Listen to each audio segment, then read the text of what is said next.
And yeah, this is apparently what it's going to be. Caitlin Clark at the 1, Kelsey Mitchell at the 2, DeWanna Bonner at the 3, Natasha Howard at the 4, and Aaliyah Boston at the 5. Obviously. The Fever themselves put out this graphic today about tickets, how more tickets have just been released, and you can see that the starting 5 that I projected right there. Did the Indiana Fever just accidentally ignite a WNBA firestorm? 1 minute, the internet's buzzing about their potential super team. The next, a graphic drops seemingly out of nowhere, showcasing what looks like their starting 5. Caitlin Clark at point, Mitchell at the 2, Bonner, Howard, Boston rounding it out. Dream team, right? Except zoom in on that graphic again. Notice anyone missing? Sophie Cunningham. And trust me, she noticed. This wasn't some quiet, professional disappointment. This was visible fury. A veteran player, a leader, seemingly iced out without a word. But this isn't just about hurt feelings in a locker room. This is about the very real possibility that this lineup leak could be the spark that either ignites a championship run or blows up a team before they even hit the court. Sophie Cunningham was not happy.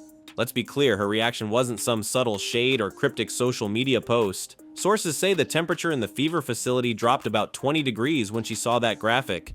This was raw frustration. And honestly, who can blame her? Sophie isn't just a role player, she's a vocal leader, a grinder. She brings the kind of toughness and shooting that wins close games. She's put in the work, earned her stripes, and was fully expecting to be a key part of this Fever resurgence. To see her name absent, replaced without even a direct conversation, that stings. It's not just about being benched, it's about the way it happened. Finding out your potential fate through a social media post? For a player who thrives on respect and accountability, that's a slap in the face. You could feel the chill in her media interviews, measured, cold. But behind the scenes, people are saying she's letting her feelings be known, and this kind of tension, when a competitor feels disrespected, can be a dangerous game. It could galvanize the team, or it could fracture it. But to understand the magnitude of this leak and Sophie's reaction, we need to rewind a bit and see just what kind of team the Indiana Fever are assembling. For years, the Indiana Fever were, well, let's be polite and say they were rebuilding, but quietly, very quietly, they've been stacking talent, and now they've got a roster that's got the entire WNBA world talking. At the absolute center of it all is Caitlin Clark. Yeah, that Caitlin Clark. The college phenom who redefined women's basketball, selling out arenas, breaking records, and making highlight reels a nightly event. Her arrival in the WNBA has been nothing short of a seismic shift, instantly focusing the spotlight directly on Indiana, but she's not alone. Kelsey Mitchell, quietly one of the most lethal scorers in the league, is still there. Aaliyah Boston, last year's Rookie of the Year, is back as a defensive anchor. And then they added veterans, champions like Dana Bonner and Natasha Howard. This isn't just a team anymore, it's a potential problem for the rest of the league. And Sophie Cunningham? She was supposed to be a key piece of this puzzle, a tough vocal competitor, someone you absolutely want in the trenches when things get physical. She was expected to be a major contributor to this Fever resurgence, so when that graphic leaked and her name was nowhere to be found, it wasn't just a minor surprise, it felt like a statement. And that's what we're dissecting here, a team on the edge of something great, but also potentially on the edge of internal conflict. Talent wins games, sure, but chemistry wins championships, and right now Indiana has both ingredients, and maybe a little spark of something else entirely. Then boom, the graphic. Not a rumor, not a blurry screenshot from a scrimmage. The Indiana Fever themselves posted it, clear as day. 5 players front and center, and it didn't take a basketball genius to figure out what it looked like. Their starting lineup. At point guard, Caitlin Clark, no shocker there. She's the engine, the floor general, the sniper from deep, the walking highlight reel. Next to her, Kelsey Mitchell at the 2. One of the deadliest scorers in the W, averaging over 18 points a game last season. Then you've got Dana Bonner bringing size, length, and deep playoff experience to the wing. Natasha Howard at the 4, a hard-nosed forward, versatile defender, and transition threat. And anchoring the paint, Aaliyah Boston, last year's rookie sensation, already one of the best interior defenders in the league. This is a 5-player combo that is balanced. Scoring, defense, experience, youth, inside presence, perimeter shooting, they check every single box, but here's the catch. It wasn't labeled official. No press release, no coach quote, just this clean, polished graphic blasted across team socials, and that's why the internet went into overdrive, accidental leak, someone hits end way too early, or was it a calculated soft launch testing the waters? Whatever it was, Sophie Cunningham and possibly others found out their potential roles via social media, and that Rarely goes down well with players, especially not ones with Sophie's fire. Fans, analysts, everyone immediately started buzzing. Was this the lineup? Accidental reveal or calculated move? The internet ran wild, Twitter exploded, analysts dissected every pixel. Intentional or not, the Indiana Fever just gave us a very real look at their plan of attack. And for the rest of the league, it should be terrifying. But hold on a second. Even though Sophie Cunningham isn't in that starting 5, don't think for a second that she's irrelevant. In fact, she might be more important to this Fever team coming off the bench than she would be starting. Seriously, if Indiana wants to make a real playoff run, they need Sophie bought in. Look, coming off the bench isn't exactly what Sophie envisioned. She's used to starting, setting the tone from the jump. But this lineup, this team is so stacked that the 6th player might be just as valuable, maybe even more valuable than any single starter. And Sophie isn't your average bench warmer, she's a weapon. Tough, vocal, fearless. She brings instant intensity the second she steps on the court. She can knock down threes, guard multiple positions, and inject that raw emotional spark when the team needs a jolt.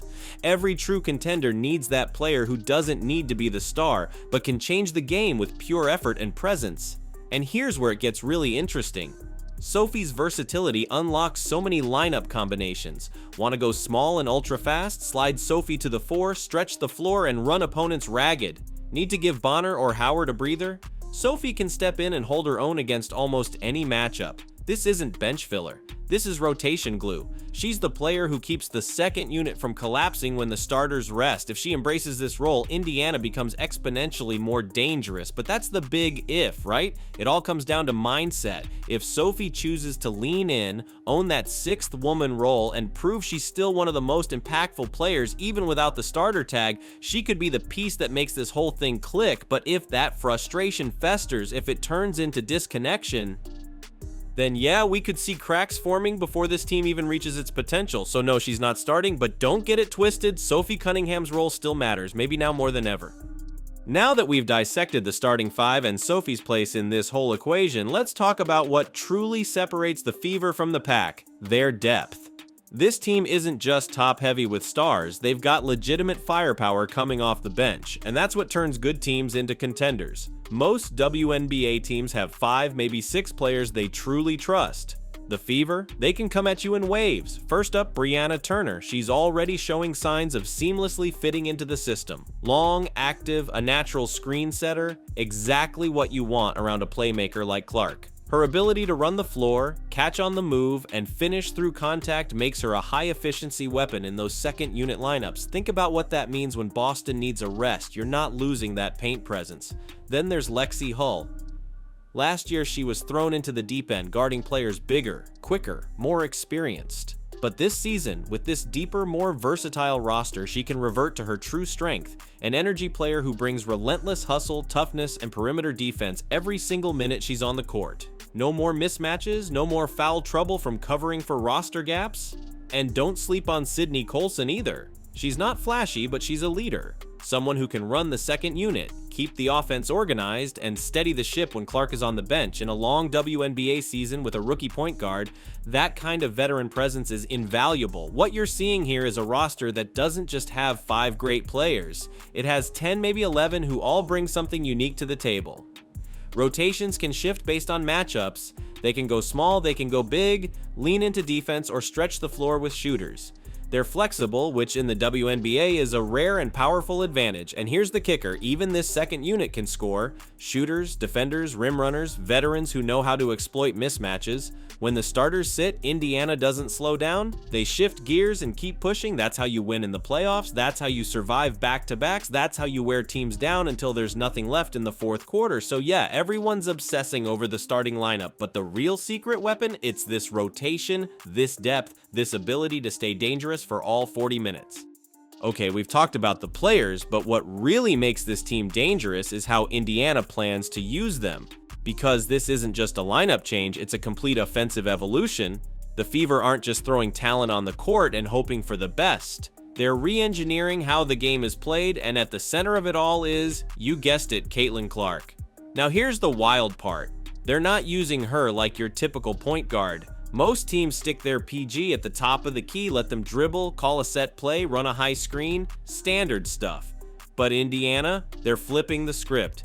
They're putting Clark in constant motion. Off-ball cuts, flare screens, relocations to the corner, dribble handoffs into step-back threes. It's movement-based chaos, and defenses are going to hate every second of it. Think Steph Curry meets Sabrina Ionescu, except Clark has even more playmaking freedom. The idea is simple. Keep her moving, and you force defenders to chase her through multiple screens, close out from 28 feet, and still somehow rotate back to cover the paint if someone like Boston dives to the rim. Good luck with that, and it's not just about freeing up Clark for cleaner looks, though that'll definitely boost her efficiency. It's about creating constant pressure. When Clark's flying around the court, defenses start scrambling. When they scramble, they make mistakes.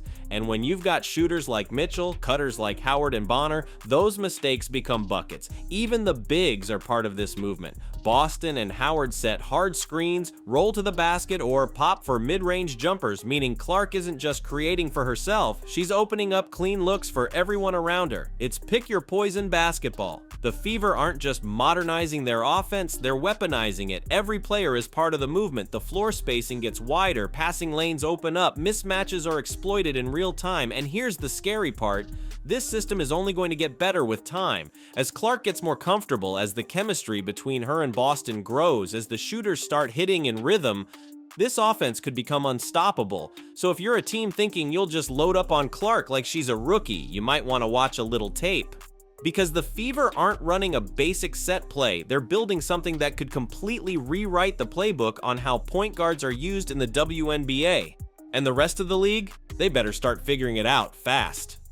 Alright, we've covered the firepower, the depth, the tactics, even the behind-the-scenes drama. But here's the real question. Does this team have championship DNA? Because talent is one thing, and Indiana has it in spades, but titles aren't won by talent alone. They're won by culture, by chemistry, by a group of players and coaches who understand that it's not about who gets the spotlight, it's about who gets the win. And that's where this Fever roster starts to look really dangerous. Not just on paper, but in mentality. You've got players like Dana Bonner and Natasha Howard, who have been through everything: locker room tension, role changes, championship pressure. They know what it takes to survive it. These aren't just veterans, these are leaders. They bring a certain calm and toughness to a locker room that you just can't fake. Then there's Sydney Colson, maybe not a star on the stat sheet, but someone who brings off-the-charts energy, positivity, and leadership. She's the kind of teammate who keeps spirits high, keeps younger players locked in, and isn't afraid to speak up when the team needs a reset. Every championship squad has a Sydney Colson type. And of course, you've got Stephanie White at the helm.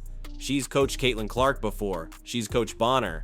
She knows how to handle high IQ, high-profile players. That familiarity matters. She's not walking into this season blind. She knows the personalities, the styles, the pressure that's coming. That kind of coach, that's a game changer.